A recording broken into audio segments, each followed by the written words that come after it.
ಇನ್ನು ಮತ್ತೊಂದೆಡೆ ಸರ್ಕಾರಕ್ಕೆ ಎದುರಾದ ಹಲವು ಸವಾಲುಗಳು. ಉದ್ಯೋಗ ಭರ್ತಿ, ಗ್ಯಾರಂಟಿ ಯೋಜನೆಗೆ ಹಣ, ಸರ್ಕಾರಿ ಖರ್ಚು ವೆಚ್ಚ, ಆರ್ಥಿಕ ಸ್ಥಿತಿಗತಿ ಸರಿದಾಖಲೆ ತರಲು ಸಿಎಂ ಶತಾಯಗತಾಯ ಪ್ರಯತ್ನ ಮಾಡ್ತಾ ಇದ್ದಾರೆ, ಸರಿದಾರಿಗೆ ತರಲು. ಇವೆಲ್ಲ ಈ ಗ್ಯಾರಂಟಿ ಮತ್ತು ಆರ್ಥಿಕ ಸ್ಥಿತಿಗತಿ ಇದೆಯಲ್ಲ, ಗ್ಯಾರಂಟಿ ಯೋಜನೆಗಳಿಂದ ಭಾಳ ಸರ್ಕಾರದ ಹೆಸರು ಕೆಟ್ಟು ಹೋಗಿದೆ. ದಿವಾಳಿ ಆಗ್ತಾ ಇದೆ, ಅದು ಆಗ್ತಾ ಇದೆ, ಇದು ಆಗ್ತಾ ಇದೆ ಅಂತ ಹೇಳಿ ವಿರೋಧ ಪಕ್ಷದವರ ಆರೋಪದಲ್ಲಿ ಸರ್ಕಾರ ಗ್ಯಾರಂಟಿ ಯೋಜನೆಗಳನ್ನು ಕೊಟ್ಟು ಹೆಸರನ್ನು ಕೆಡಿಸ್ಕೊಳ್ತಾ ಇದೆ. ಯಾಕಂತ ಹೇಳಿದ್ರೆ ಕೊಟ್ಟಿರ್ತಕ್ಕಂಥ ಗ್ಯಾರಂಟಿಗಳು ಕೂಡ ಸರಿಯಾದ ರೀತಿಯಲ್ಲಿ ಜನರಿಗೆ ತಲುಪ್ತಾ ಇಲ್ಲ ಅನ್ನುವಂಥ ಆರೋಪಗಳಿದ್ದಾವೆ. ಎಷ್ಟೋ ಇಲಾಖೆಗಳಲ್ಲಿ ಈ ಗ್ಯಾರಂಟಿ ಯೋಜನೆಗಳಿಂದ ಹಣ ಬಾಕಿ ಇದ್ದಾವೆ ಅಂತ ಕೇಳಿಬರ್ತಾ ಇದೆ. ಈ ಹಲವು ಸವಾಲುಗಳ ನಡುವೆ ಸಿಎಂ ಸಿದ್ದು ಬಜೆಟನ್ನು ಮಂಡನೆ ಮಾಡಬೇಕಾಗಿದೆ. ನೋಡಬೇಕು, ಕಾದು ನೋಡಬೇಕು ಬಜೆಟ್ ಯಾವ ರೀತಿಯಲ್ಲಿ ಇರುತ್ತೆ. ಮತ್ತು ಹೋದ ಸಲಕ್ಕಿಂತ ಈ ಸರಿಯ ಬಜೆಟ್ ಗಾತ್ರ ಹೆಚ್ಚಾಗಿದೆ ಮತ್ತು ಹೋದ ವರ್ಷಕ್ಕಿಂತ ಈ ವರ್ಷ ಇಲ್ಲಿವರೆಗೂ ಏನು ಸಾಲ ಇತ್ತೋ ಇನ್ನೊಂದು ಸ್ವಲ್ಪ ಹೆಚ್ಚಿಗೆ ಸಾಲ ಮಾಡುವ ಅನಿವಾರ್ಯತೆಯೂ ಕೂಡ ಬರ್ತಾ ಇದೆ, ಅನಿವಾರ್ಯತೆ ಇದೆ ಸಿಎಂ ಸಿದ್ದರಾಮಯ್ಯನವರಿಗೆ. ಯಾಕಂತ ಹೇಳಿದ್ರೆ ಈಗ ಗ್ಯಾರಂಟಿ ಯೋಜನೆಗೆ 52,000ದಿಂದ 60,000 ಕೋಟಿ ಗಟ್ಟಲೆ ಇವರು ಎತ್ತಿಡಬೇಕು ಈ ಒಂದು ಬಜೆಟ್ನಲ್ಲಿ.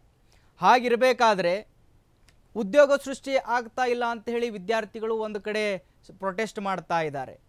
ಈ ಇಲಾಖೆಗಳಲ್ಲಿ ಎಷ್ಟೋ ಹಣ ಬಾಕಿಗಳಿಟ್ಕೊಂಡಿದ್ದಾರೆ. ಈ ಆರೋಗ್ಯ ಇಲಾಖೆ ಆಗಿರ್ಬೋದು, ಸಾರಿಗೆ ಇಲಾಖೆ ಆಗಿರ್ಬೋದು, ಇನ್ನಿತರ ಬೇರೆ ಬೇರೆ ಇಲಾಖೆಗಳಾಗಿರ್ಬೋದು, ಆ ಇಲಾಖೆಗಳೆಲ್ಲ ಹಣಗಳು ಬಾಕಿ ಇದ್ದಾವೆ.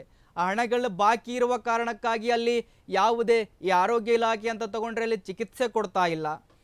ಮೊನ್ನೆ ನಾವು ನ್ಯೂಸನ್ನು ನೋಡ್ತಾ ಇದ್ವಿ, ಸುದ್ದಿಯನ್ನು ಮಾಡ್ತಾ ಇದ್ವಿ. ಏನಂತ ಹೇಳಿದ್ರೆ ಈಗ ಆರೋಗ್ಯ ಇಲಾಖೆಯಲ್ಲಿ ಹಾಸ್ಪಿಟ್ಲಿಗೆ ಹೋದರೆ ಈ ಸ್ಕ್ಯಾನಿಂಗ್ ಮಾಡಿಸ್ಕೊಳ್ಳೋಕ್ಕೆ ಹೋದರೆ ಸ್ಕ್ಯಾನಿಂಗ್ ಮಾಡೋದಕ್ಕೆ ಸಿಬ್ಬಂದಿಯವರು ಮುಂದಾಗ್ತಾ ಇಲ್ಲ.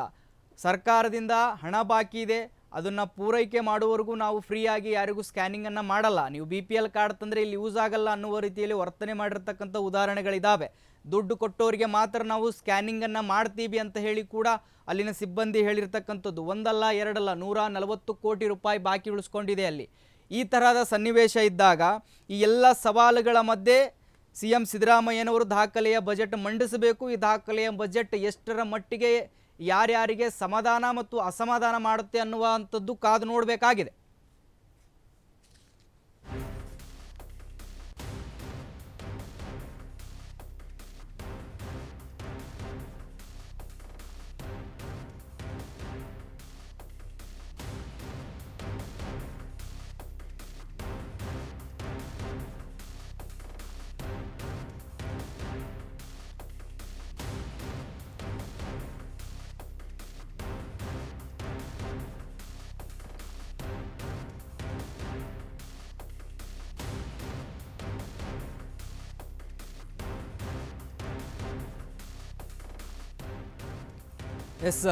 ಸಿಎಂ ಸಿದ್ದರಾಮಯ್ಯನವರ ಬಜೆಟ್ ಮಾರ್ಚ್ 6ಕ್ಕೆ ಅವರ ದಾಖಲೆಯ 17ನೇ ಬಜೆಟ್ ಮಂಡನೆ ಮಾಡ್ತಾ ಇದ್ದಾರೆ.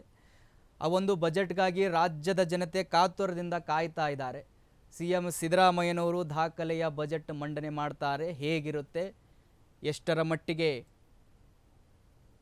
ಯಾರ್ಯಾರಿಗೆ ಸಮಾಧಾನ ಮತ್ತು ಯಾರ್ಯಾರಿಗೆ ಅಸಮಾಧಾನ ಆಗುತ್ತೆ ಈ ಬಜೆಟ್ಟಿಂದ, ಯಾವ ಯಾವ ಕ್ಷೇತ್ರಕ್ಕೆ ಎಷ್ಟು ತಲುಪುತ್ತೆ, ಇದು ಎಲ್ಲವನ್ನು ಜನಗಳು ಕಾಯ್ತಾ ಇದ್ದಾರೆ.